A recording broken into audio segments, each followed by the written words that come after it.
எனக்கு வணக்கம். நான் உங்கள் ஜனா பேசுகிறேன். இப்போ என்ன கண்டென்ட் பார்க்க போகிறோன்னா, விஜயா வீட்டில் சரிந்தது ரோகிணியின் சாம்ராஜ்யம். மனோஜுக்கு தெரிய வந்த சீக்ரெட் என்ன விஷயன்ற டீட்டெயிலாக பார்க்கலாம்.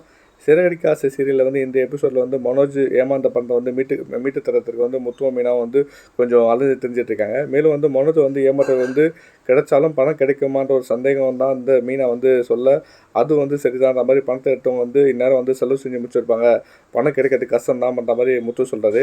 அதுக்கப்புறமேட்டு விஜயா சாப்பாடு செய்ய சொல்ல மீனாவும் முத்துவும் வெளியில் சாப்பிட்டு விட்டு அண்ணாமலைக்கும் விஜயாவுக்கும் வாங்கிட்டு வந்ததாக சொல்கிறாங்க. ஆனாலும் விஜயா தனக்கு ஹோட்டல் சாப்பாடு ஒத்து வராது, வீட்டில் செஞ்சு தருமாறு கேட்குறாங்க.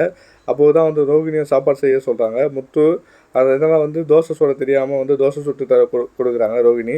இந்த நேரத்தில் சுதியும் தனக்கு டீ போட்டு தர மாதிரி சொல்கிறாங்க. இறுதியில் ரோகிணி சுட்டு கொடுத்த தோசையை விஜயாவும் மனோஜும் சாப்பிடல. ரோகிணி, சுதி மற்றும் மீனா ஆகியவங்களாம் கிச்சனில் இருக்கும்போது ரோகிணியும் மீனா, நீங்கள் ஏன் அந்த சிட்டிக்கிட்ட பணம் வாங்கினீங்க அப்படின்ற மாதிரி கேட்க, இதை கேட்டது ரோகிணிக்கு உடம்பெல்லாம் வேர்த்து போயிடுது. சுதியும் கடன் வாங்கி மாட்டிக்காதீங்கன்ற மாதிரி சொல்ல, அந்த அட்வைஸ் பண்ண நீங்கள் 2 பேரையும் அட்வைஸ் நன்றி அப்படின்னு சொல்லிட்டு கிளம்புறாங்க அந்த ரோகிணி. இதில் முத்து ரோகிணி சிட்டியிடம் பணம் வாங்கிட்ட விஷயத்த ரவிக்கிட்ட சொல்லி கொடுக்குறாங்க. இந்த நேரத்தில் மனோஜா வர ரோகிணி உண்மையாகவே பணக்கார வீட்டு பொண்ணு தானா அப்படின்ற மாதிரி ஒரு விசாரி அப்படின்ற மாதிரி ரவுடியும் பணம் வாங்கி இருக்காங்க அப்படின்ற மாதிரி சொல்கிறாங்க முத்து. இதை கேட்ட மனோஜ் நேரடியாக ரோகிணிகிட்ட சென்று முத்து சொன்னதை கேட்டியா உண்மையான்ற மாதிரி ஒரு எபிசோடை இழுக்கிறாங்க.